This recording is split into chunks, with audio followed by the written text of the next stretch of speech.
Hello guys, welcome to Pathviksha. So இந்த வீடியோவில் வந்து பார்த்தீங்கன்னா, நான் ஆல்ரெடி சொன்ன மாதிரி காஸ்ட் அக்கௌண்டிங்காக I'll be posting every study நோட்ஸோட எக்ஸ்பிளனேஷன்ஸ் சம்ஸ் எல்லாம் எக்ஸ்பிளைன் பண்ணுறேன்னு சொல்லியிருந்தேன்.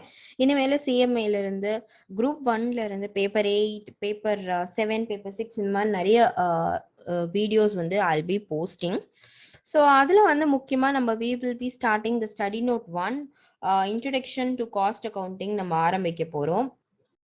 ஸோ இப்போ வந்து காஸ்ட் அக்கௌண்டிங் வந்து we haven't touched in our 11th standard or 12th standard படிக்கும்போது காஸ்ட் அக்கௌண்டிங் அப்படிங்கிற ஒரு டாபிக் காஸ்ட்னா என்னங்கிறது வந்து நம்மளுக்கு தெரியாமல் இருந்திருக்கலாம்.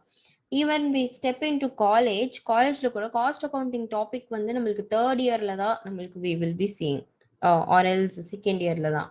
ஸோ இந்த டாபிக் வந்து ரொம்ப டெப்த் நாலேஜ் வந்து தெரிஞ்சுக்கணும். ஏன்னா இதில் வந்து நம்மளுக்கு ஈக்குவல் வெயிட்டேஜ் இருக்கு. எவ்ரி டாபிக்ஸ் எவ்ரி ஸ்டடி நோட்ஸ்லயும் ஈக்குவல் வெயிட்டேஜ் இருக்கு. ஸோ கரெக்டாக நம்ம படித்தா மட்டும்தான் இந்த டாபிக் வந்து கிளியர் பண்ண முடியும். பட் இந்த டாபிக் கிளியர் பண்ணுறதுக்கே பேசிக் ரொம்ப ரொம்ப ரொம்ப ரொம்ப இம்பார்ட்டன்ட். ஸோ பேசிக் எவ்வளோ இம்பார்ட்டன்ட்னா அந்த வேர்டை சொன்னாலே அதுக்கான மீனிங் உங்களுக்கு ஆல்ரெடி தெரிஞ்சிருக்கணும். அந்த அளவுக்கு important. So cost accounting or காஸ்டிங்கில் வந்து ரொம்ப முக்கியமான விஷயம் அதில் இருக்கக்கூடிய டேர்ம்ஸ். ஸோ அந்த டேர்ம்ஸ் எல்லாம் என்ன அப்படிங்கிறத கொஞ்சம் கொஞ்சமாக we will be seeing in our videos. First வந்து நம்ம என்ன பண்ண போறோம்னா we are going to see ஒரு சின்ன இன்ட்ரடக்ஷன் கொடுத்துருக்காங்க. இந்த சின்ன இன்ட்ரடக்ஷனை நானும் ஒரு சின்ன ப்ரீஃப்ல சொல்லிடுறேன்.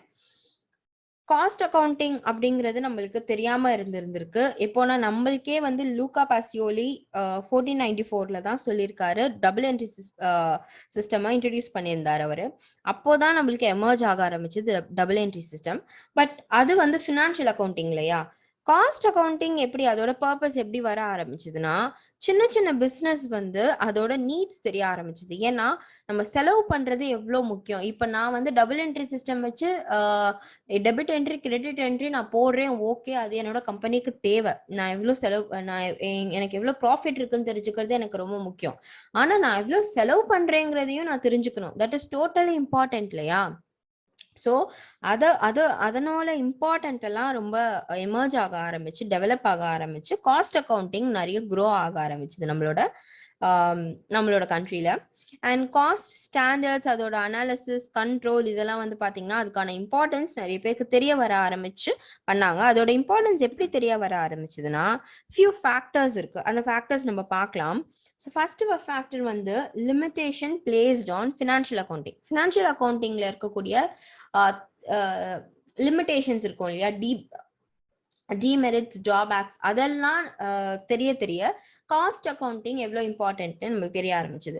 அண்ட் காஸ்ட் கான்சியஸ்னஸோட இம்ப்ரூவ் ஆயிருக்கு. காஸ்ட் கான்சியஸ்னஸ்னா இப்போ நம்ம வந்து வி ஹாவ் 10K, நம்ம கிட்ட ஒரு 10K இருக்குன்னா அந்த 10Kவை நான் செலவு பண்றதுக்கு கரெக்டான பட்ஜெட் போட்டிருக்கணும். எனக்கு வந்து இப்போ ரெண்ட் கொடுத்துடணும். ரெண்ட் ஒரு 2K போயிடுது. மந்த்லி செலவு ஒரு 1K போயிடுது. அந்த மாதிரி நான் வந்து கிராசரிஸ் அந்த மாதிரி பிரிச்சுட்டு கரெக்டாக காஸ்ட் கான்ஷியஸோட நான் இவ்வளோதான் செலவு பண்ணணும். இப்போ நான் ஷாப்பிங் போறேன்னா எனக்கு வந்து ஷாப்பிங்கோட பட்ஜெட் வந்து 10Kனா 10K மட்டும்தான் நான் செலவு பண்ணணும். அதுக்கு மேலே நான் செலவு பண்ணக்கூடாது. அதுக்கு பேர் தான் காஸ்ட் கான்ஷியஸ்னஸ். ஸோ அது வந்து நம்ம இப்போ டே டு டே லைஃப்ல நான் இண்டிவிஜுவலுக்கு சொல்றேன். இதுவே பிஸ்னஸ் எடுத்துக்கோங்க, ஃபேக்ட்ரி எடுத்துக்கோங்க, அவங்கெல்லாம் வந்து they need to build the cost consciousness. ஏன்னா அவங்க ஒரு பொருள் செய்யறதுக்கு ரா மெட்டீரியல்ஸ், அது லேபர், இதுக்கெல்லாம் வந்து எவ்வளவு செலவு பண்றாங்கன்றது ரொம்ப ரொம்ப ரொம்ப இம்பார்ட்டன்ட். ஸோ அதெல்லாம் நம்ம தெரிஞ்சுக்கிறதுக்கு பேர் தான் cost consciousness. And industrial revolution and world வார்க்கு அடுத்து வந்து பாத்தீங்கன்னா இண்டஸ்ட்ரியல் டெவலப்மெண்ட் வந்து ரேப்பிடா இன்க்ரீஸ் ஆக ஆரம்பிச்சுது. அண்ட் மேனுஃபேக்சர்ஸ் கமங் வந்து ரொம்ப க்ரோயிங் காம்படிஷன் இருந்ததுனாலையும் காஸ்ட், ஏன்னா வந்து அவங்க கம்மியாக செலவு பண்ணி நிறைய ப்ராஃபிட் பார்க்க ஆரம்பிச்சிருப்பாங்க. ஸோ அதுவும் நம்மளுக்கும் ரொம்ப இம்பார்ட்டன்ட் இல்லையா அது. அண்ட் காஸ்ட், ப்ராடக்டோட சர்வீஸோட காஸ்ட், ப்ராடக்டோட காஸ்ட் வந்து டப்புன்னு எகிரிடும் இல்லையா? ஸோ அதை வந்து கண்ட்ரோல் பண்ணுறதுக்கு அதை பற்றி நம்மளுக்கு தெரிஞ்சிருக்கணும். ஸோ அதுவும் ரொம்ப இம்பார்ட்டன்ட். ப்ரிசைஸ் காஸ்ட் ஆஃப் ப்ராடக்ட்டும் நம்மளுக்கு தெரிஞ்சிருக்கணும். அண்ட் நிறைய விஷயங்கள் லைக் லெஜிஸ்லேஷன்ஸ் எல்லாம் பாஸ் பண்ண ஆரம்பிச்சாங்க. Commodities, essential commodities act, industrial development regulation act, இந்த மாதிரி நிறைய விஷயங்கள் வந்து கண்ட்ரோல்ல வர ஆரம்பிச்சது காஸ்ட்காக. ஸோ இந்த நம்ம பார்த்த இந்த ஃபேக்டர்ஸ்னால தான் காஸ்ட் அக்கௌண்டிங் வந்து எமர்ஜ் ஆக ஆரம்பிச்சு இப்போ நம்ம 20th செஞ்சுரி வரைக்கும் காஸ்ட் அக்கௌண்டிங்னா என்னன்னு நம்மளுக்கு தெரிய வர ஆரம்பிச்சிருந்தது. ஸோ இதுக்கப்புறமா வந்து நிறைய இன்ஃபர்மேஷன் கொடுத்துருக்காங்க. That is not as much as important, but cost accounting as a CMA student, CMA inter student, you must know, உங்களுக்கு தெரிஞ்சிருக்கணும் காஸ்ட் அக்கௌண்டிங்னா என்ன, காஸ்ட் அக்கௌண்டிங்ல வந்து என்னென்ன விஷயங்கள் இருக்கு, என்னென்ன ஸ்டாண்டர்ட்ஸ் இருக்கு, இதெல்லாம். ஸோ நம்மளுக்கு வந்து ரொம்ப இம்பார்ட்டன்ட் இந்த paper 8. So let's see cost அக்கௌண்டிங்கோட டெஃபினிஷன் பார்க்கலாம். ஸோ காஸ்ட் அக்கௌண்டிங் அப்படின்னா என்னன்னா, அது வந்து ஒரு காஸ்ட் கிளாசிஃபிகேஷன் அப்படின்னு சொல்லலாம். காஸ்ட் கிளாசிஃபிகேஷன் எதுக்கு? நான் பண்ணக்கூடிய செலவை அனலைஸ் பண்றதுக்காக நான் அந்த காஸ்ட் கிளாசிஃபிகேஷன்ஸ் பண்றேன். காஸ்ட் கிளாசிஃபிகேஷன்னா என்ன? இவங்களுக்கு இவ்வளோ, லேபருக்கு இவ்வளோ, ரா மெட்டீரியலுக்கு இவ்வளோ, நான் பண்ணக்கூடிய என்னோட அசெட்ஸ்க்கு இவ்வளோ, எனக்கு நான் கிரெடிட்டாஸ்க்கு கொடுக்க வேண்டியது இவ்வளோ, நான் பிரிச்சு பிரிச்சு காஸ்ட் கிளாசிஃபை பண்ணேன்னா நான் என்னோட எக்ஸ்பெண்டிச்சரை வந்து கரெக்டா எந்தெந்த ப்ரொடக்ஷனுக்கு எவ்வளோ யூஸ் பண்ணேங்கிறது அக்யூரசி எனக்கு தெரிய ஆரம்பிக்கும். So cost accounting is that is it begins with recording of income and expenditure. எனக்கு எவ்வளோ செலவாகுது, எனக்கு எவ்வளோ இன்கம் இருக்குன்றத நான் வந்து ஃபர்ஸ்ட் ரெக்கார்ட் பண்ண ஆரம்பிப்பேன். ஸோ இங்க கொடுத்துருக்காங்க, it begins with income and expenditure. And at the end என்ன பண்ணுவோம்? ப்ரிப்பரேஷன் ஆஃப் ஸ்டாட்டிஸ்டிக்கல் டேட்டா, இல்லைன்னா ப்ரிப்பரேஷன் ஆஃப் பீரியாடிக்கல் ஸ்டேட்மெண்ட்ஸ். இந்த பீரியாடிக்கல் ஸ்டேட்மெண்ட்ஸ்னா என்னன்னா, எனக்கு எவ்வளோ செலவாக இருக்குன்றதை நான் கண்டுபிடிக்கிறதுக்காக ஃபர்ஸ்ட் நான் இன்கம் அண்ட் எக்ஸ்பெண்டிச்சர் அக்கௌண்ட்டை வந்து நான் வந்து கிரியேட் பண்ணிட்டு அதெல்லாம் என்ட்ரி போட்டுட்டக்கு அப்புறமா நான் வந்து எவ்வளோ செலவு பண்ணேங்கிற ஸ்டேட்மெண்ட்டை நான் கொண்டு வருவேன். So that's it. So cost accounting provides analysis and classification of expenditure. இதனால நான் ஒரு பர்டிகுலர் யூனிட் இல்லை பர்டிகுலர் சர்வீஸ்க்கு நான் எவ்வளோ செலவு பண்ணேன், எவ்வளோ டோட்டல் காஸ்ட் ஆச்சுங்கிறத நம்ம ஈஸியாக தெரிஞ்சுக்கலாம்.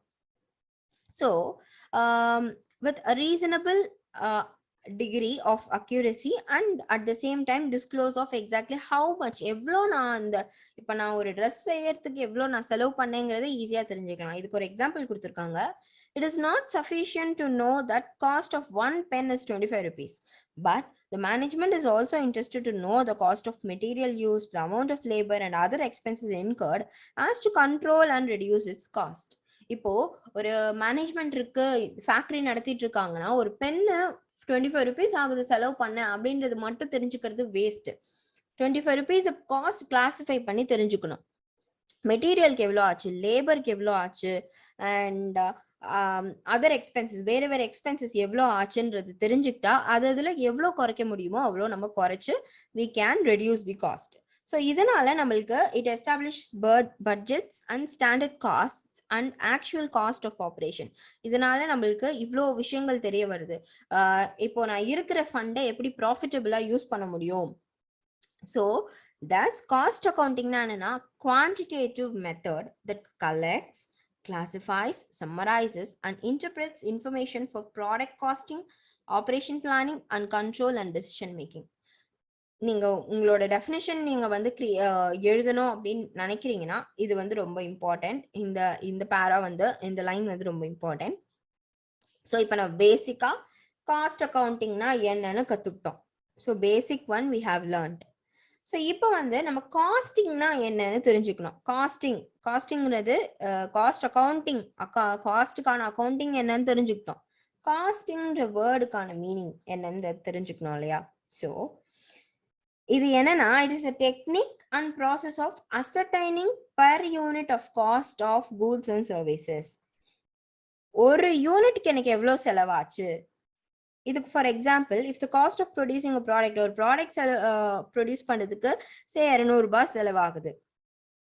தென் அந்த 200 ரூபாவை நம்ம எப்படி ரெஃபர் பண்ணணும்னா மெட்டீரியல் எவ்வளோ, லேபர் எவ்வளோ, அதர் எக்ஸ்பென்சஸ் எவ்வளோ, டோட்டலா எவ்வளோ. ஸோ மெட்டீரியல் 100, லேபர் நான் மெட்டீரியல் ரா மெட்டீரியல்ஸ்க்கு 100 செலவு பண்ணியிருக்கேன், லேபர்ஸ்க்கு 40 செலவு பண்ணியிருக்கேன். ஒரு ப்ராடக்ட் தான் சொல்றேன், ஒரு யூனிட் ஆஃப் ப்ராடக்ட். எக்ஸ்பென்சஸ் இவ்வளோ பண்ணியிருக்கேன், டோட்டலா 200 செலவு பண்ணியிருக்கேன். ஸோ இப்போ நான் இப்படி பிரிக்கும் போது மெட்டீரியலுக்கு ஏன் 100 ஆகுது, ஒரு ப்ராடக்ட் செய்யறதுக்கு 100 ரூபாய் செலவாகுதே. ஸோ அதை நான் குறைக்க பார்ப்பேன். என்னென்ன பண்ணி நான் குறைக்கலாம், எதெல்லாம் தேவையில்லாம அந்த ப்ராடக்ட்ல இருக்கு, ஸோ அதெல்லாம் நம்ம குறைச்சிட்டா எவ்வளோ இருக்கும். லேபருக்கு ஏன் ஒரு ப்ராடக்ட்டுக்கு இவ்வளோ ஏன் செலவாகுது, அதர் எக்ஸ்பென்சஸ் ஏன் 60 ஆகுது. இந்த மாதிரி நான் வந்து பிரேக்கப் பண்ணி பார்க்கும்போது எனக்கு ரொம்ப ஈஸியா இருக்கும். டெய்லி ப்ராசஸ்ல நான் வந்து அதை எவ்வளோ எனக்கு இருக்குன்றது தெரிஞ்சுக்கிறதுக்கு. ஸோ இதுக்கு பேர் தான் arithmetic process or daily routine ன்னு சொல்லுவோம். In this process, we are classifying the recorded costs and summarizing at each element. The total is called technique. இது மொத்தமா என்னன்னு சொல்லுவோம்னா டெக்னிக்னு சொல்லுவோம். டெக்னிக்னா என்ன, நம்ம ஒரு விஷயத்த ஒரு ஒரு வழியா நம்ம அதை கண்டுபிடிக்கிறது. ஒரு டெக்னிக் யூஸ் பண்ணி நான் பண்ணேன்னு சொல்றாங்க இல்லையா. ஸோ அந்த மாதிரி நான் என்னோட காஸ்ட்டை நான் இவ்வளோ வகையில பிரிச்சு நான் பிரேக்கப் பண்ணி பார்க்கும்போது it is easy for me. எனக்கு இவ்வளோ செலவு தெளிவா தெரிஞ்சிருது, இவ்வளோ செலவாயிருக்கு இவ்வளோன்னு. ஸோ இப்போ இதுக்கப்புறமா வந்து காஸ்ட் அக்கௌண்டிங்கோட அப்ஜெக்டிவ்ஸ் நிறைய டெஃபினேஷன்ஸ் இருக்கு நம்மளுக்கு பார்க்க. Will be posting this all in my next videos. And அடுத்து வரக்கூடிய சம்ஸ் எல்லாமே நான் உங்களுக்கு டீச் பண்ணுவேன் பேப்பர் 8ல. And if you have any doubts like paper 8ல இந்த டாபிக் எனக்கு டவுட்டாக இருக்குன்னா you can ask me. I will be posting it surely. Comment செக்ஷன்ல கேளுங்க. So yes, guys, we'll post in next videos. We'll meet you all in the next video. Until then, stay tuned.